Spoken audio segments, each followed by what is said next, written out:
So, as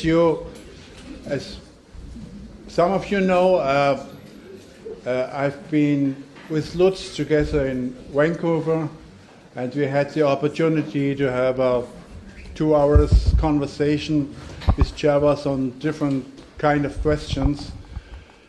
And in order to warm up and to get acquainted with the dialogic situation with him, we thought I just took a 6-minute piece of it and show it. This is what we already had.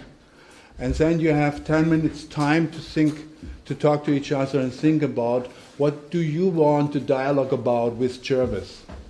So it's your part then. You have the opportunity today with Gervase, tomorrow I hope with Edgeheim, to ask him things or challenging him on something or inviting him what he wants to stress and the message he wants to send to the world, so that we afterwards have, if technically everything works, you will have a vivid dialogue with him.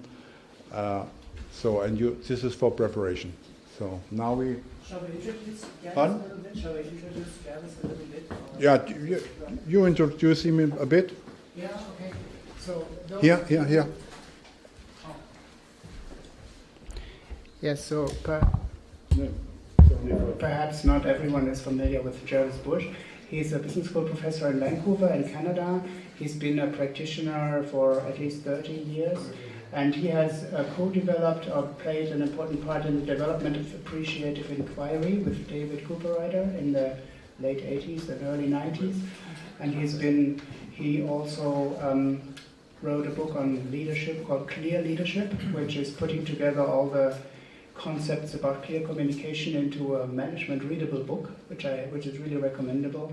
And recently, in the last 5 years, he has, together with the book Marshak, coined the term dialogic organization development and brought out a book last year which tries to, as Bernd described in the beginning, tries to provide a container about what's happening in the practice, how to describe how people are working in a dialogic way versus what has been in the textbook so far, which is very much still sequential phases of data collection, of analytics, and then planning, and then acting, but not really. He found that the dialogic approach is not really reflected in the textbooks. So today we have a chance to also talk with him. And what is good with him, he's not polarizing. He's saying you can use all the traditional models because they all transpond some kind of experience and good ideas, but not impose them from outside to an organization. Use it as your background to invent figures for dialoguing. And he calls it a mindset. And here now I asked him at one point in time about what I call maturity.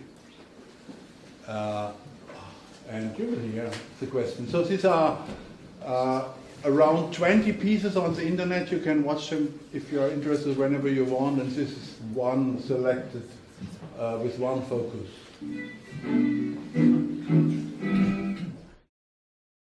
And for example, when you work as a practitioner, do you talk to the leaders of a company saying, can we check whether we have the design competence and the understanding of relationships and cultural competence on board? And those who will be responsible for the play we want to develop, do they understand enough? And if not, and they hire providers from outside, do they have an understanding of how they will relate and co-work with each other? I probably don't do it that clearly, but that is what I'm looking for. So actually the first thing I'm paying attention to when I work with a new leader is, are they a learner? Oh, okay. Right? Are they willing, are they interested, are they open to new ideas? Are they willing to put their ideas on the table and have other people critique it? Do they seek feedback? How do they respond to disconfirming information? Because if they're not a learner, the rest of it's not going to work, right? It's like, And if you don't have somebody who is not enough a learner for the kind of big enterprise he's trying to do, what do you do then?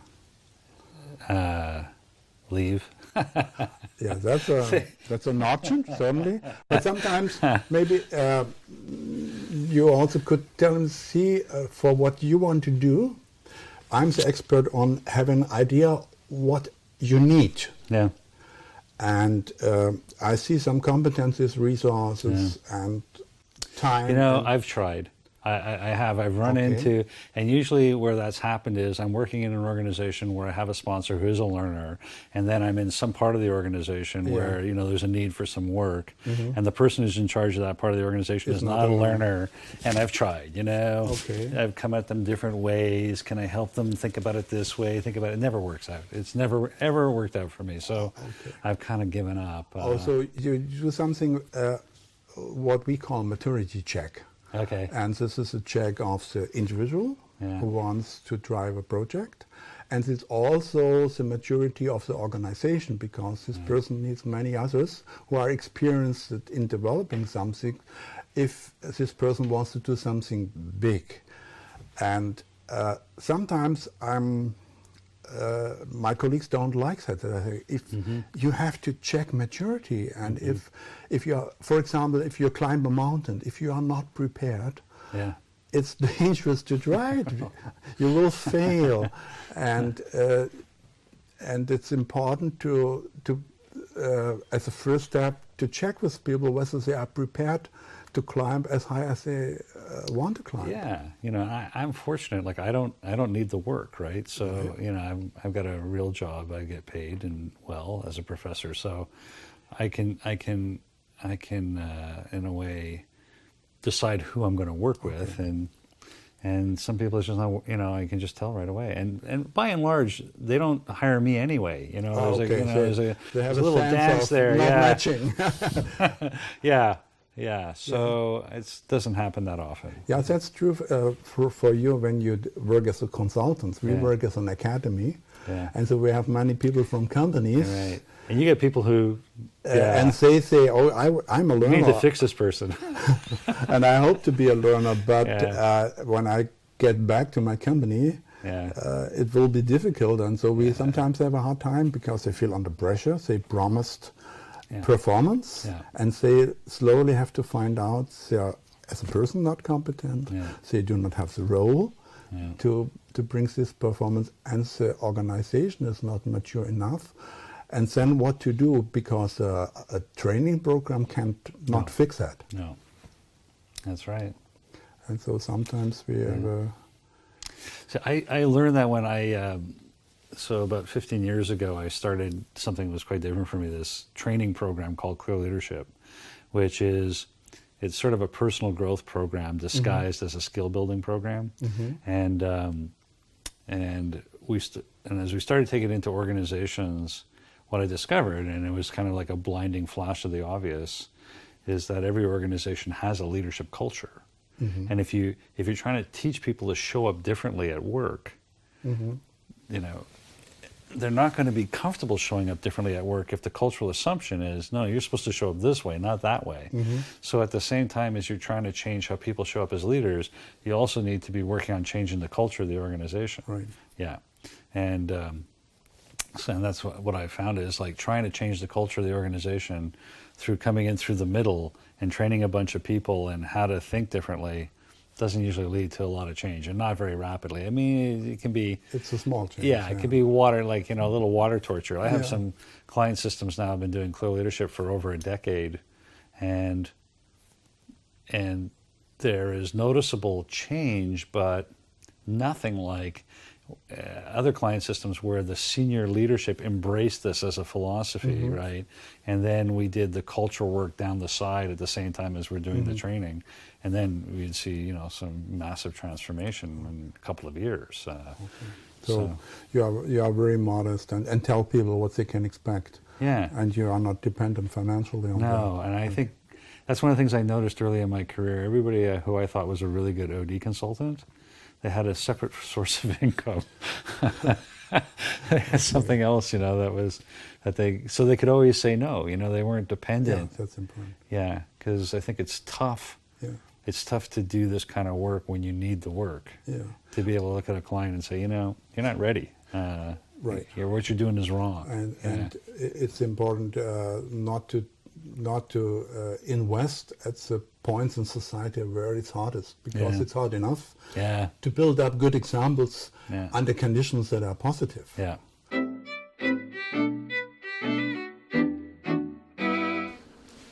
So please turn to the people next to you, 2 or 3 together, and react to what you have seen, and especially what questions and wishes to dialogue with Gervase are raising within you. So, for 10 minutes only, then we hopefully have the Skype connection with Gervase. Just start the conversation. Who wants to open the dialogue with Gervase, please? Yes, please come here. He can start when he sees you. Yeah, okay. And maybe you introduce yourself. So my name is Maya, and I'm Swiss, but we are here now in Germany. And my question is, I have a very good girlfriend, and she lives also in USA, and she has done coaching training, and we try to work a little bit together. And I realized it's not working at all, because what I learned at Bernd Schmidt's Institute is completely different from what she learns, and that's why I'm interested. That's why I'm interested in what do you think the way you do your consulting and coaching. Is it different from what is usually done in USA, or? Right. Okay. Thank you. As I mentioned to Bern, the way coaching has evolved in America is quite different from what we call organization development consulting. And the primary difference is here, coaching is pretty much a one-on-one kind of an affair, often done over the telephone. Whereas consultants, like the organization development tradition here, is to not focus on the individual, but to focus on the group. It begins with the assumption that people show up the way they show up because of the system. So coaching and consulting here have evolved from very different roots. Whereas I know for Bern, coaching and what I would call OD consulting are quite similar. So it doesn't surprise me that you're finding that difficulty. Okay. Yeah. Can I say more about that for you? No, it's okay, thank you.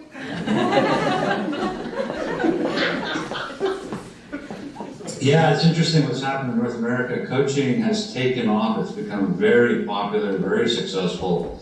But it really is based on an image of coaching as something one person does for another person. It's not systemic. It doesn't work with the group process. Very often, an executive's coach will not even know or have met the other people that person works with. So, okay. Yeah. Okay. Hello, I'm Andrea. I'm from Germany. I'm also a coach, a hypnosystemic coach, and I work as a change manager also, and a project manager. So I'm here for the first time at the ISB, and I have never heard of you before. And therefore my little group asked me to ask my very main question: what is it all about Dialogic OD? Can you give me just a brief idea what it is? I can give you a brief overview. Thank you.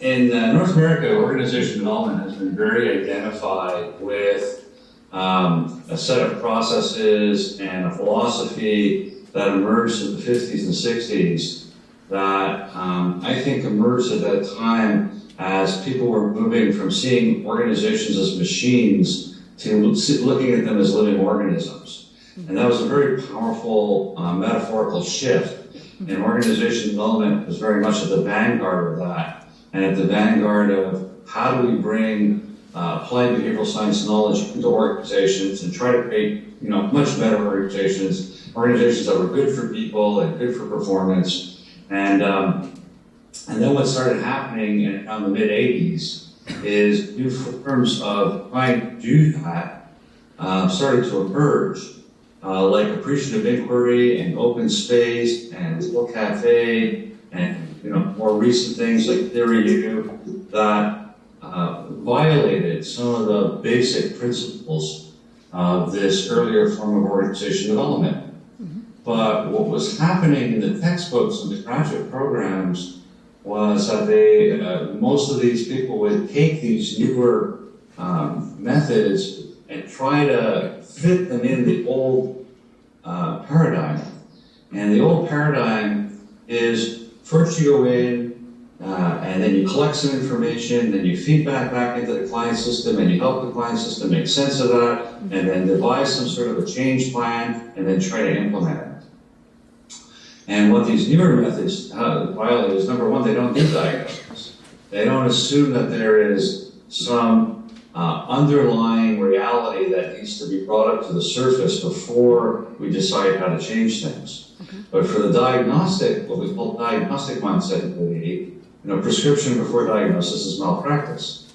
Whereas for the dialogic OD mindset, it says that inquiry and change are simultaneous. As soon as we start as soon as we start asking questions, we're starting to affect the system in which we're operating. And so, the other thing about that is many of these different technologies like open space or appreciative. Let me ask, how many of you have heard of appreciative inquiry? Just hands up. Okay. How many of you know open space? Hands up. Okay, maybe more. How about something like Theory U? Pretty popular in Europe, yeah. Okay, so on the surface, right, all of these look quite different. And I think what happens is, your average consultant will go off to a course for 3 or 4 days, learn through inquiry, and develop a kind of a way of, think, well, okay, now all I need to do is get people to tell their best of stories, and then we dream, and then we design, and something great will happen. And, when I started using it, which was about 30 years ago, sometimes, less than that, 25, sometimes it would work and sometimes it wouldn't. And there wasn't a lot of guidance about why that was. But I think Bob Marshak and I have been working on this, trying to understand what's going on underneath all of these different techniques that makes them either lead or not lead to a transformational outcome. And I think we have identified. We've got a set of propositions about what is really essential. And so we're calling that Dialogic OD to distinguish it from Diagnostic OD. It's just a label to help a conversation start to take place. Okay. I think in Europe, what's been called a systemic view is very similar, although not necessarily has identified but it's much more prevalent in Europe than it is in North America. Okay. Yeah. So, thank you very much. Is that good enough? That's good. Thank you. Okay, thanks. I'm going to close my blinds here.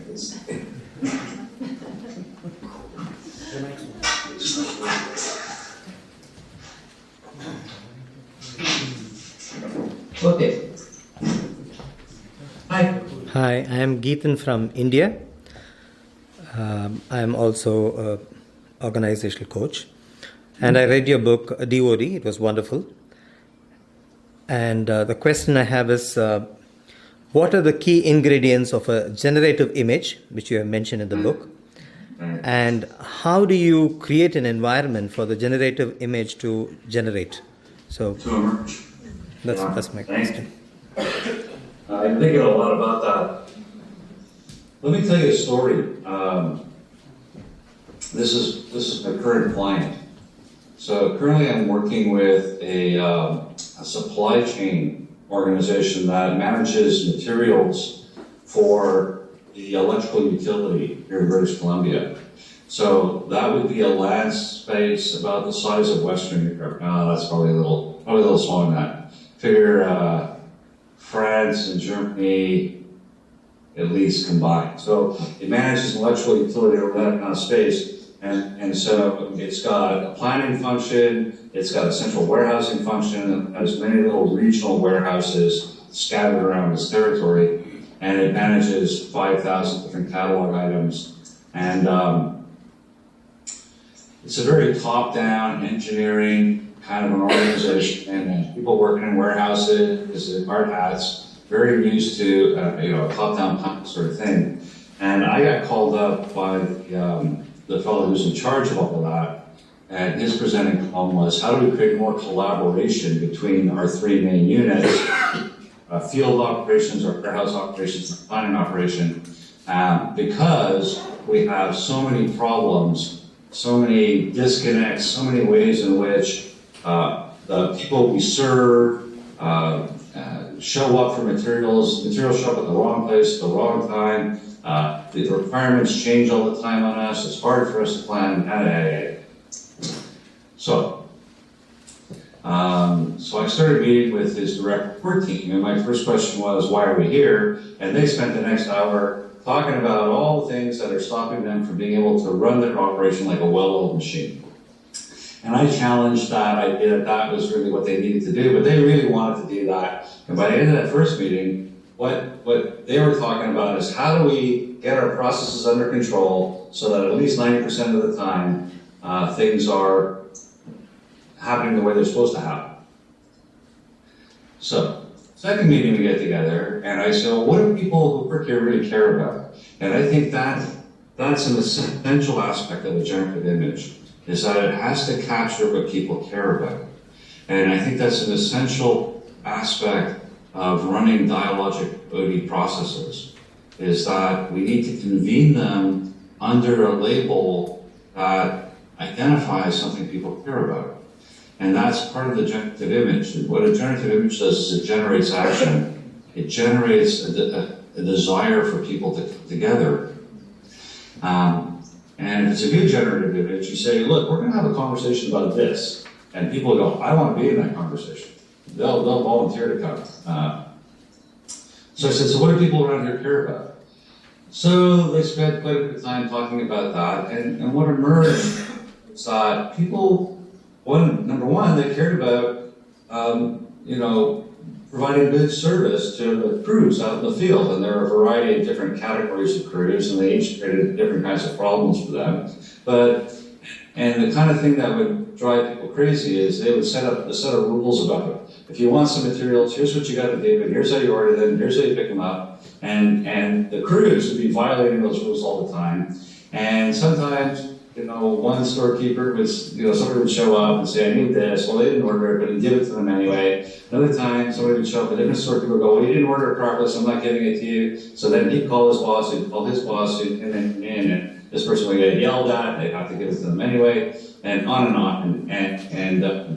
And so this sort of, one of the ways they described it was, how do we quit getting yelled at every day, and not being in panic mode, and so on and so on and so on. So at the end of that conversation, they were saying, yeah, that's what we need better customer service. And I thought to myself, okay, they've got a series of polarities here they're trying to manage, and I think that's one of the best places to find a generative image, is in finding ways in which, the managers involved the people involved feel stuck between opposing wants or opposing demands, and putting them together in some way. So I said, we need to figure out a way. We can't just say customer service, because that doesn't manage all these other things you guys are worried about. It doesn't manage how you manage your, you need to manage money. You can't just throw materials, and have a whole pile of stuff nobody's using. Anyway, so now where does the generative image come from? It comes from one person. It always comes from one person. Somebody says something, and everybody else says, that's it. Sometimes it's a consultant. Sometimes it's somebody in the room. I wish I had a formula for you for how to make that happen. You don't. What I have is an intent.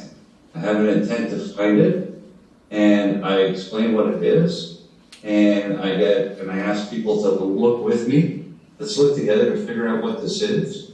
Often the way I'll describe it is I'll say, look, we gotta figure out a way to capture something that people care about, and that they'll crawl over glass to be a part of that conversation. And so anyway, in this case, the generative image we came up with, and I'm the one who came up with it, and I mentioned it to the leader, and then we were in the middle of a third conversation, and the timing seemed just about right, and I plopped that in, and everybody said, that's it, and that's what we worked with, is how do we create stress-free customer service? So for this, and here's the thing about a generative image. It's only generative in a specific situation, in a specific time and place, right? Someplace else, stress-free customer service would be generative. But in this organization, this time, this image of stress-free customer service is very generative.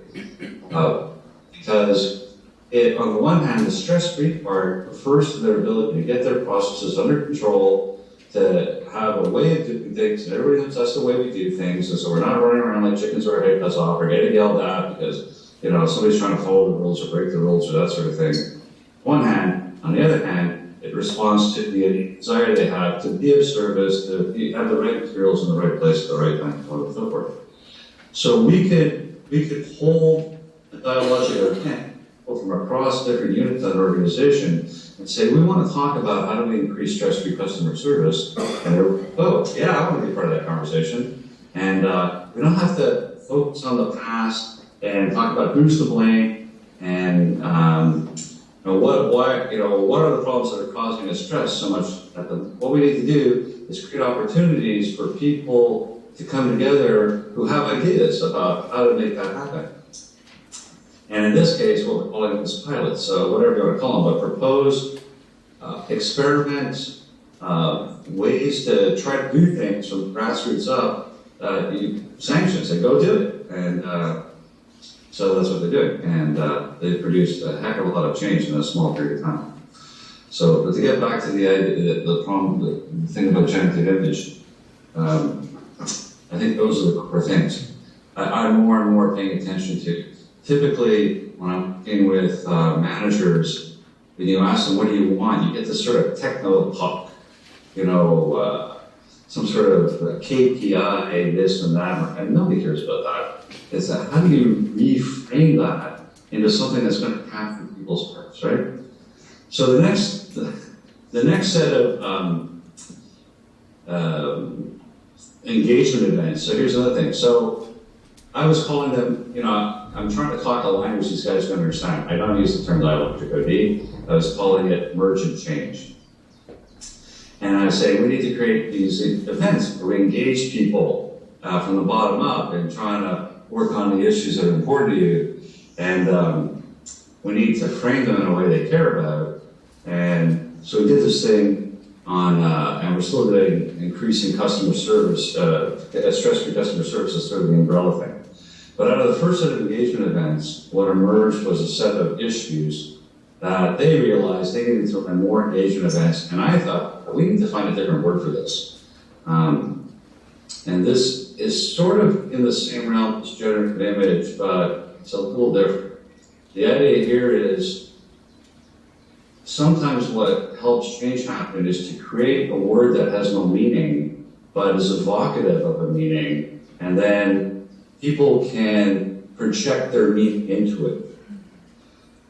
So I said, well, we need a new word for engagement events. Engagement events is too academic. What do you guys think? And they came up with was crew shops. Now, a crew in English is like a crew of a boat, or their work crews.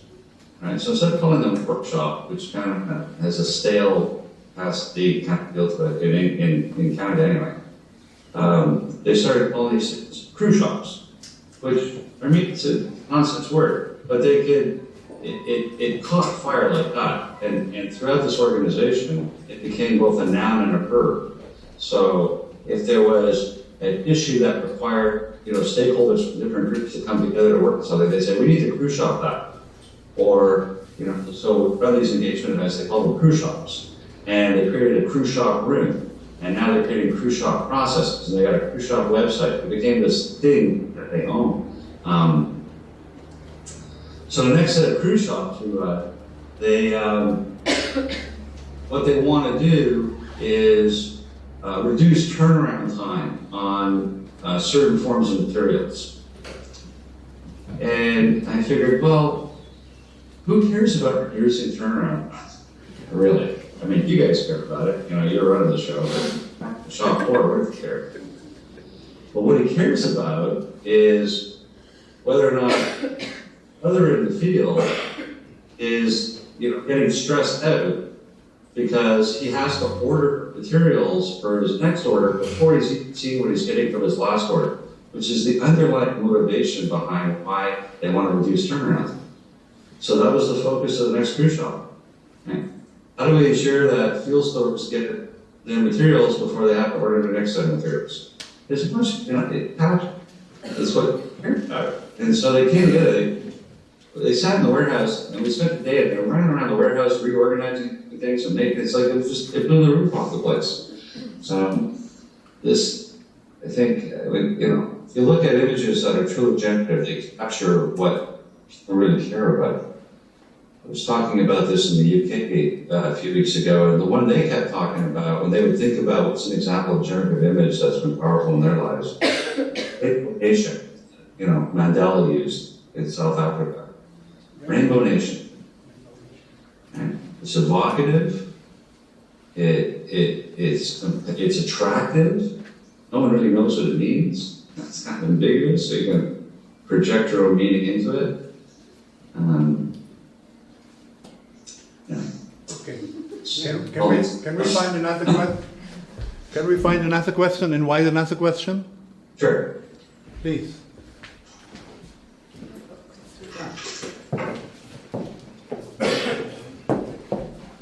Hi Gervase, it's Maxine from ODN. Hi. I'm waiting for your son to go past. He's at school. So Really, the question comes out of the English National Health Service. We were doing some dialogic work with them, and they produced a generative image of care good enough for my family, which became really powerful in terms of what they were trying to do. But one of the questions that they had that I couldn't answer was, is there a distinction between the core narrative and the dominant narrative? That's interesting. Answers to questions like that are simply a matter of, their semantics or their community practice. Like, I can come up with a distinction if you like, and maybe you and I can form a community of practice that will use that distinction. Doesn't mean there isn't another community practice somewhere that has, or a community discourse that has a different set of distinctions for those things. So, to me, it would be good to have your view, because I could feed back if you gave me your view. Well, so as you said it, what came to mind is, the dominant narrative would be the one that is okay to talk about. Right? So it's the narrative that gets used in strategic planning meetings, and, if you're trying to convince your boss to do something, it's the story that we accept. And it's visible, and it's okay to say. Mm-hmm. Now, whether or not it's the core narrative, sometimes it will be, but sometimes it won't. Sometimes the narrative that's really animating people's meaning making is not okay to say. Mm-hmm. Right? And certainly, what we find in the field is, as I get deeper into an organization and people trust me more, the storylines they're willing to tell me about move from the dominant narrative to the core narrative, what they really think is going on, how they really make sense of stuff. Does that make sense to you? Yeah, I shall feed that back, thank you.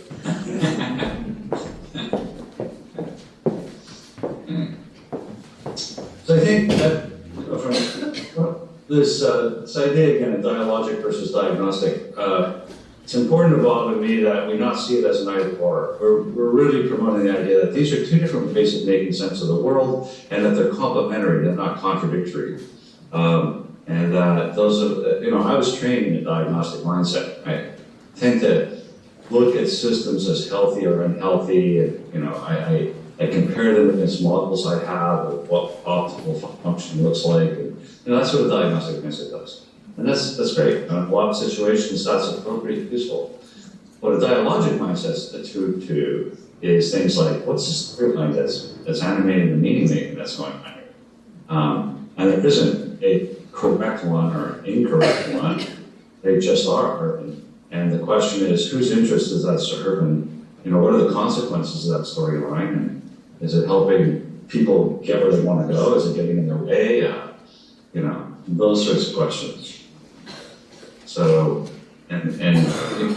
so us who work that level, working out of the dialogic mindset, really see the power of these storylines to shape what people think, do, and what's possible, and actions they're taking. And when you change that, you really change something. Anything.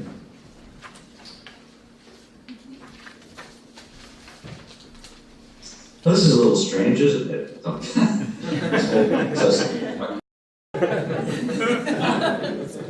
But I'm getting a great picture of you. I can actually see it, which is wonderful. Just can't feel the vibe in the room. But hi. Hi, Gervase. I'm Gifford Tanzer. I'm from ODN Europe as well. So my question is, you were saying earlier on around when you don't need to worry about the money, you can make the right intervention. But most of us aren't in the situation where we can't worry about the money. We're either an external and we need to earn the money, or we're an internal and politically we can't move away. And so I would be interested to hear, you sort of said I try, and then I walk away. Now I can't walk away as an internal person. But it would be very helpful from a dialogic point of view for you to talk about what does keep trying look like. Right. Because we're not in the luxurious position. So what are the things that you've tried that nearly work?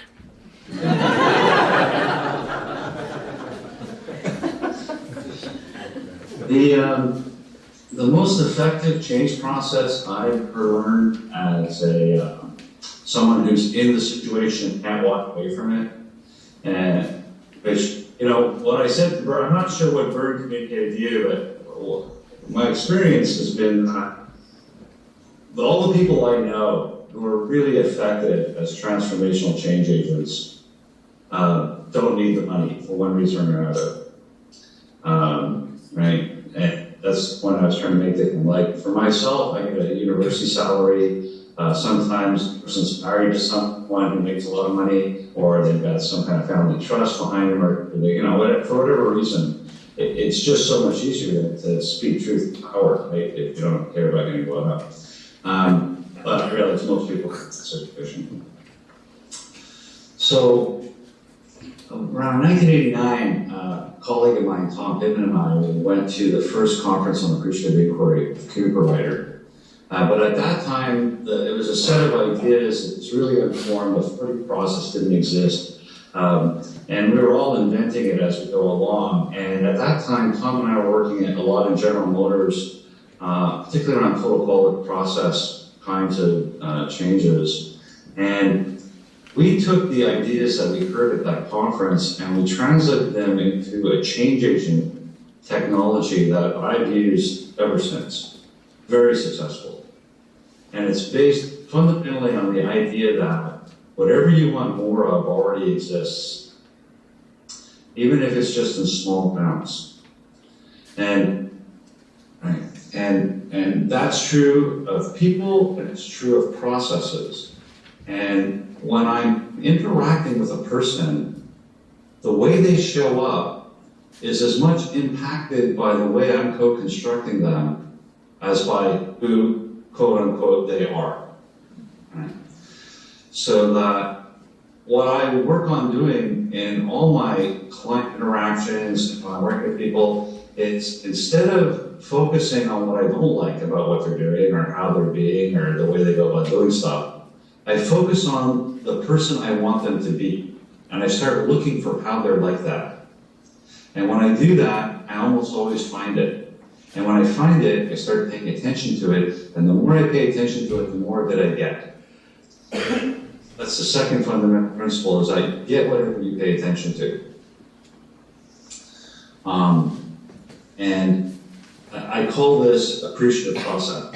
And Tom and I evolved this into a system we call performance amplification. So you can apply this in a very rigorous way, or you can apply it in a day-to-day sort of way.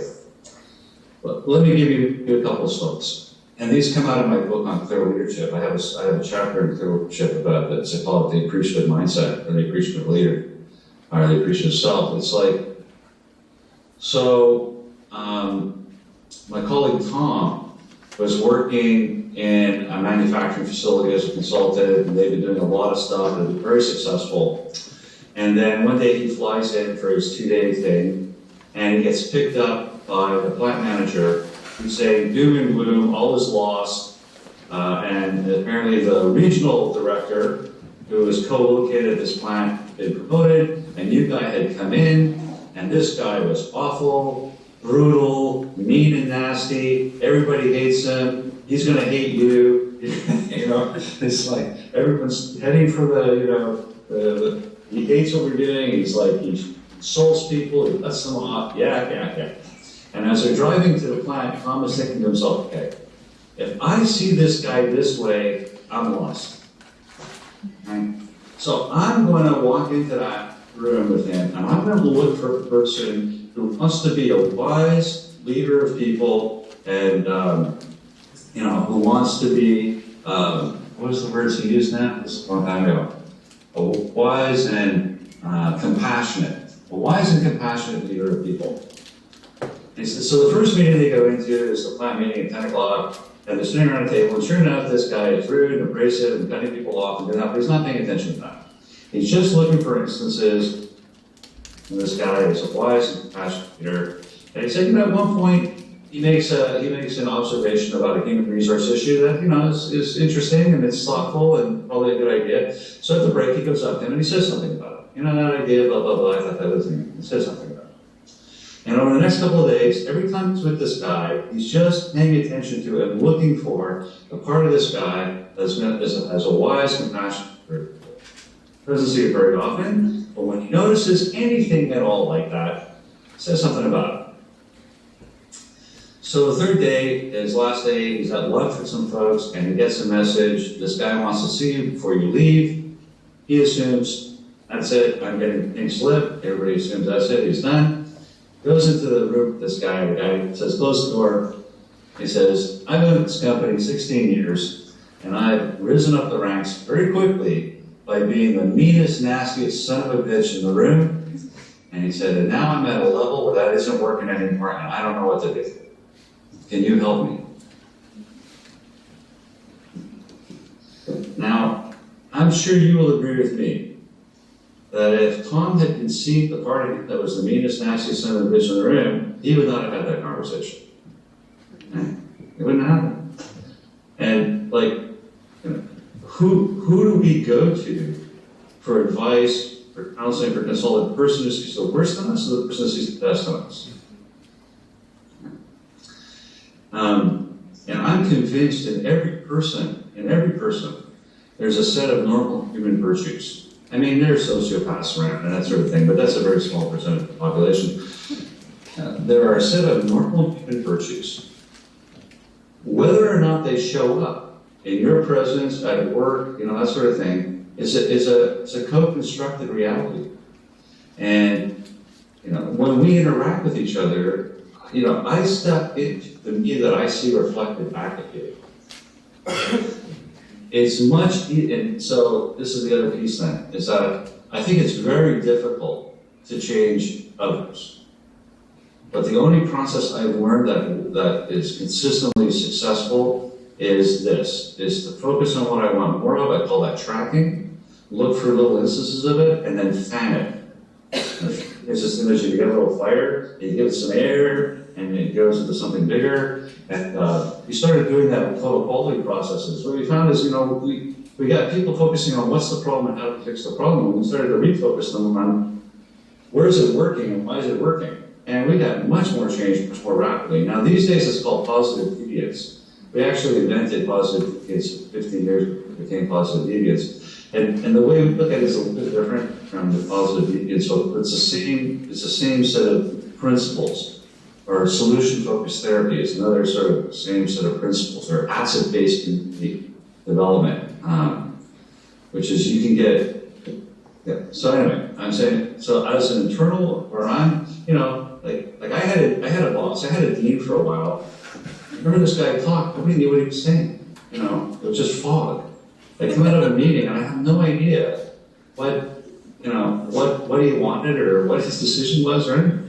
So I just started tracking and finding his clarity, right? Every time he said something clear, I would say, oh, Artie, I really understand it. It's very clear. Thank you, Or we go after a meeting, I go into his office and say, this, and this part was really clear.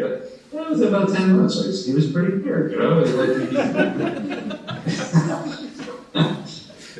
it's not overnight sort of thing, but it's like, and you can do that with your boss, right? You can do it with anyone. You can focus on what you want more of and pay attention to it. And so, I'll tell you another story. It's so powerful. Right now, my wife has started a nonprofit organization that's working in schools around inclusion of kids with intellectual disabilities. And she runs a workshop for parents how to advocate for your child in schools. And this is what she's teaching them. And you don't go into the school and start complaining about how they aren't treating your kid right or not giving you what you want. It's not going to get you anywhere. So you need to go in and create partnerships and focus on their positive intent. Because these people have positive intent. They want to have your kid flourish, and they want to provide an inclusive school. And if you scratch them, if you talk about what they do these things. Now, do they act in a way that does it all the time? Do they have the resources to actually do it? Probably not. But you're going to get, and she, like a living example is, you're going to get far more of what you want and action moving in that direction by partnering up with the part of them and seeing the part of them that wants to be that way and to do those things and to live that way, right? The last thing I'll say about that. And I'm going to say thank you very much. Okay. I was trained to go in and see the dysfunction. I'm very good at it. I can go into any group and tell you what's wrong with it, right? When I go into a group, I would tell them what's wrong with it, and then they wouldn't like that. One question? Now I go in here and tell them what's good about them. They love that. They want to hire me back. I have a question left too from our conversations. Your term of partnership I kept in my mind, and my question is, what is your understanding of partnership, and what role does partnership play in professional world and organizational development? Oh yeah, thank you. It's essential, I think. Like my definition of partnership is a relationship where we both feel responsible for the success of our common purpose. And I don't think it's possible to be effective, certainly not as a consultant, without real partnership. I just saw this happen, and I go back to my wife because it's fresh. She's creating this new organization, and so she's in a consulting relationship to schools where we live. And what the schools wanted to do is make her responsible for success. And I said, do not let that happen. I mean, you know what that's like as a consultant, right? It's like, I'm going to come into the organization, and I'm going to make the change happen. No way. That's not going to happen. Sponsors wanted to give her and back away. And then you got to create partnership with the sponsors. They're responsible for the success. You're there to help them as much as you can. You got to create this sense of partnership. As a teacher, I can't teach anybody anything if they don't want to learn. My effectiveness as a teacher depends on their taking responsibility, and it's a joint responsibility, right? That we're both responsible for the success of our common purpose.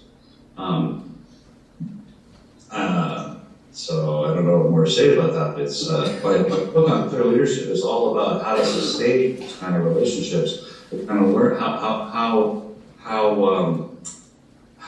well-intentioned managers who want to be collaborative leaders pull the rug out from underneath themselves because they don't understand this key thing about how we sustain a relationship in which we both feel responsible for the success of our common purpose.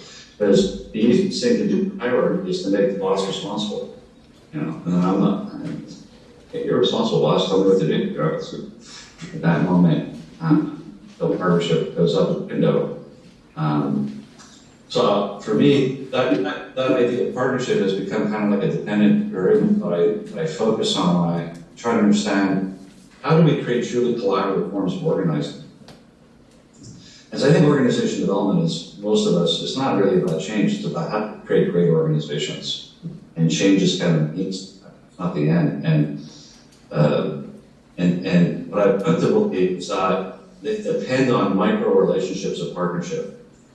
Right? The really collaborative forms of organizing means that key people in partnership with each other, both vertically and horizontally. And then the question is, well, okay, then what's required for that to happen? For people to be in partnership and for them to be able to sustain their partnership over time. And that's just been a real useful question. Yeah. You want me to say more? Yes. I'm Carolyn. Hi. I have a question of building trust, and how, if you are not a leader, how could you,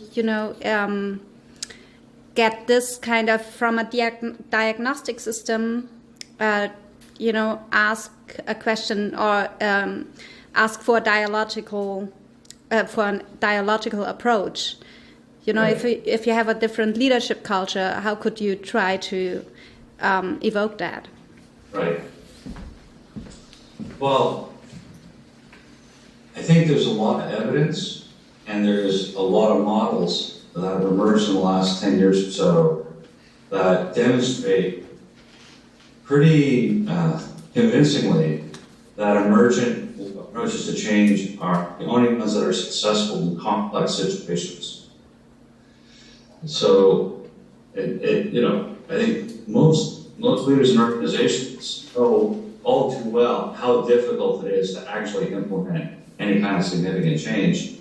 And there was a study I saw recently from like Deloitte or someone like that, where managing change was the #1 issue that leaders felt that they didn't know how to do something like that. It's like there's a lot of anxiety, there's a lot of, I've worked in organizations where taking on a significant change project is considered the kiss of death because they know it's going to fail and it's going to be on them and they'd rather avoid it, So I think there is appetite and there, if you can provide a compelling reason for why to go about doing it differently. Now, there are a lot of, if you look at the models I use when I'm talking to leaders, is I use David Snowden's Kuhneven model. For those of you not familiar with it, it's Snowden, S-N-O-W-D-E-N. There's a Harvard Business Review article in 2007. It's a great model. It really clarifies things. It's around complexity and complicated and what's the difference and why complexity requires an emergent approach. It makes a lot of sense to leaders.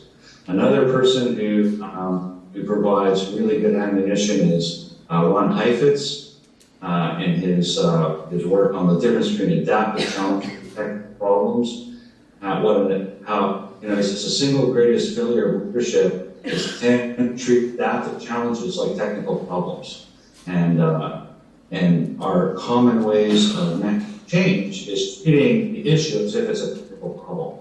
But an adaptive challenge requires, again, an emergent approach to leadership. There's a book by Barbara Rowland, Malcolm Higgs. That's a study of, 70 or so organizational changes. And again, what they demonstrate is that emergent approaches to change are the only ones that are consistently successful. So I think there's a lot of evidence out there. You can marshal the evidence, and you can make a compelling, rational argument. Here's the problem with all of that. And it's a question that's been up for me for about 6 months now, because look at the last 30 years. There are hundreds and hundreds of cases of successful dialogic change, and, where a massive transformations occurred in short time spans beyond anyone's. So why is it that so many business organizations, this would be considered an exotic and strange thing to do? And I think it's this. That what happens in an emergent change process is you need leaders, and it requires leadership. And here's the other part. I think when technologies like appreciative inquiry, these sorts of things fail, one of the main reasons they fail is because the leadership's not engaged. And what's required, so I've got this little 2x2 problem I'm using now. And it goes like this. So at the top it says, leaders decide to change, or stakeholders decide to change. Leaders decide to change, stakeholders decide to change. On the top. And on the side, no one's managing the process, leaders are managing the process. And you know that number that shows up every few years, about 80% of changes fail? That's the box where leaders decide the process and leaders manage the process. 20% of the time it works. But when you've got stakeholders decide to change, but leaders manage the process, that's where you get huge amounts of success. And I think that's the sweet spot for organization development. Leaders need to manage the process, and that means they need to be managing, they need to be sponsoring those engagement events, and more importantly, and Michael, who's in the room, has written a great chapter on this Dialogic OD book, they need to manage what happens after the event, so that we take all those energy and good ideas and make sure it gets engaged, built into, baked into the organization. And I think a lot of times when we use those sorts of change processes and they're not successful, because we don't have leaders leading afterwards. But here's the problem though. It violates the leader's visionary narrative. And the leader's visionary narrative, I don't know what it's like in Europe, but in North America, it is a powerful narrative. Talk about your core narrative. Right?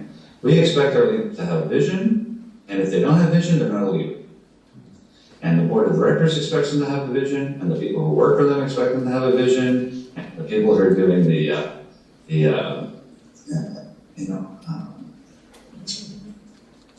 stock analysts expect them to have a vision, and if they don't say, I have a vision, they get crucified. And of course, in a complex world where things are unpredictable, nobody knows what's going to happen next, most of the time, visions are a liability. Lehman Brothers had a vision, right? I don't know the European analogs of that would be, Royal Bank of Scotland, they had a vision. Right? It's like, most of the time, these visions are wrong. And what's really required are leaders who, instead of having a vision, say, I understand what the problem is. Here's the issue. It's a complicated one. It's very complex. And I have an image that we can use to have. What we need to do is bring all the relevant stakeholders into conversations and work with more emergent change processes. And we're going to make it up as we go along, and we'll figure it out, and we'll learn as we move towards an uncertain and unpredictable future. And when you have leaders who do that, you get a more successful change and for developed organizations, but flies in the face. And so to get a leader who can hold that space, that's a very unusual skill set, and they need to be bulletproof. Because people are going to think, I'm studying one right now, he's my poster boy for emergent leader. He's amazing at stuff he's done. But people have tried to get him fired. Because when they go and ask him, well, is it this or is it that? They'll guess. And they all get upset. Like, you're supposed to be telling me what to do. Here's my direction. So I think the most useful thing we can do right now to support these people is we need to create a new narrative of leadership. What is leadership for a complex world? So we need somebody to write a book about it. The kind that people pick up in airports. There's a lot of fuzzy mammals, pictures of fuzzy mammals talking to each other, and some story. It's just popular in Europe, like North America, you can't influence anything about yeah. We could call it, there is no cheese or something like that. So I'm coming into your side because our contracted time is over. Okay. And I found it wonderful, and especially the question of leadership is a good bridge to our topic tomorrow morning, because Peter Hawkins from UK will talk about leadership and teams and things like that. So we will hear more about, and if you're interested, it will be someday on our website as a video. So this is a way to dialogue more. Well, I'm sorry I couldn't be there, but I had to be here. So. Yeah, but, I found it very vivid, and you have been very close to us, according to my feeling.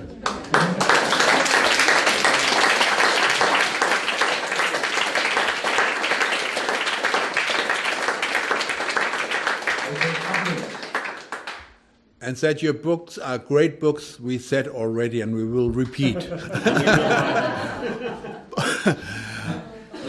So that's a point to say goodbye to you, and thank you very much for your contribution, and hope to see you someday in person at one of these events. Thank you. You too.